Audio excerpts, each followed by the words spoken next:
Nago Seck, journaliste, réalisateur, historien des musiques urbaines africaines vivant à Paris.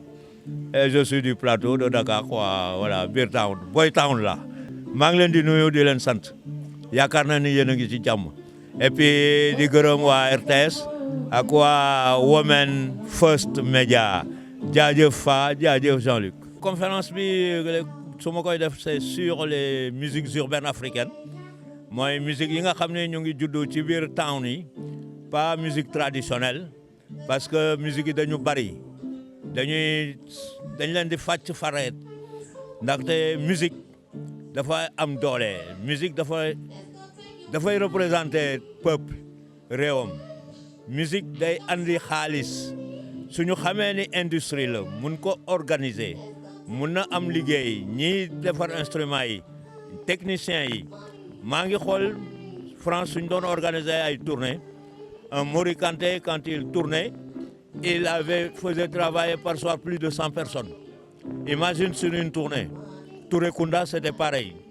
et xaalis bi ñu doon jël comme ay managers européens lañu l'argent rentre dans les banques françaises au lieu de rentrer ici donc industrie la il faut ñu suñu nguur gi xam ko que mun na andi xaalis pour réew mi mun na créer emploi pour les jeunes. Alors, c'est une exposition qu'on a montée avec Nago à la demande un peu de personnes un peu ici qui ont dit écoutez, vous pourriez raconter votre histoire parce que vous avez traversé les musiques africaines. Depuis les années 70, on a été un peu au début de ce mouvement, alors que les musiques africaines n'étaient pas du tout connues en Europe et dans le monde. Elles étaient très bien, évidemment, elles étaient très très connues en Afrique, mais elles n'étaient pas du tout médiatisées sur le plan international. Et nous, on a travaillé sur plein de domaines. On a monté des festivals, on a écrit des livres, on a monté des expositions et on arrive à un point où on avait envie un peu de faire le bilan un peu de ça et de raconter non seulement notre histoire, mais l'histoire aussi d'une génération qui a été à l'origine un peu de ce mouvement culturel et de montrer comment on construit un mouvement culturel en fait. Je me suis toujours battu pour les femmes en France.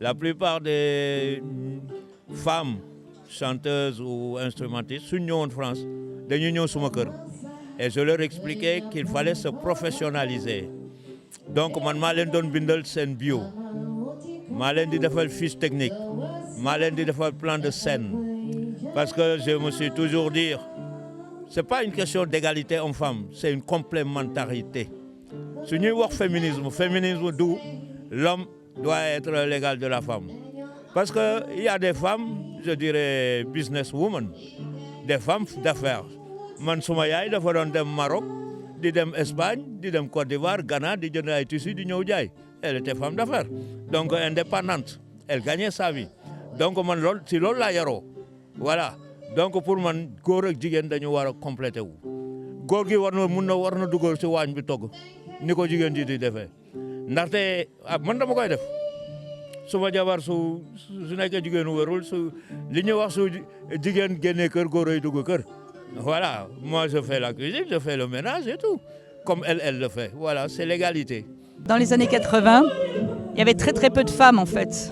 Et c'est les premières femmes, elles n'étaient pas du tout encadrées, donc on essaie de les aider, Nago et moi, parce que Nago est féministe aussi quand même, de les aider à se structurer professionnellement.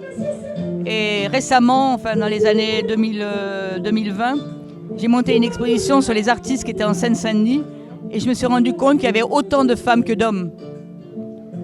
Il y avait Mariam, de Amadou Mariam, il y avait,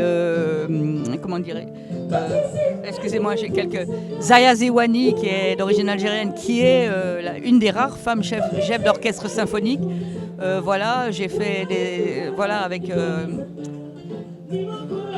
et Princesse Erika, enfin, et je me suis rendu compte qu'énormément de femmes, aujourd'hui, ont réussi à percer.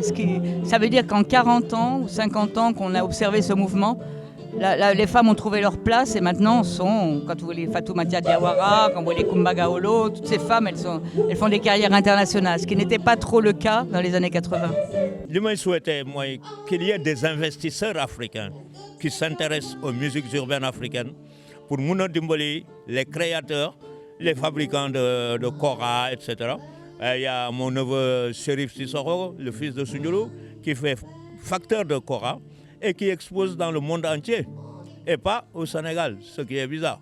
Heureusement que vous avez un projet ensemble.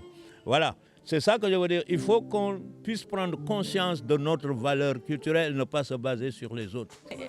En fait, je les découvre parce qu'on s'était entretenu assez brièvement. Et là, je découvre tout le travail qu'ils ont accompli depuis les années 60. Je suis vraiment en admiration. Et je disais qu'il fallait une reconnaissance sociale, une reconnaissance à tout ça. Et c'est en train de se faire.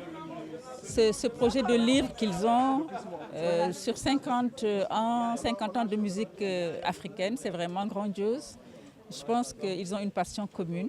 Ce n'est pas seulement l'amour qui les unit, c'est aussi la passion de la musique. Et ce sont des, voilà, j'allais dire des géants dans ce domaine. Je trouve que c'est un beau parcours de vie, que c'est très inspirant pour nous les jeunes parce que ça nous montre que si on aime quelque chose, il faut prendre le temps de le faire parce que ça a pris 50 ans, mais ils sont arrivés à faire de grandes choses et à honorer ce qu'ils aiment, donc la culture sénégalaise et en général la musique africaine.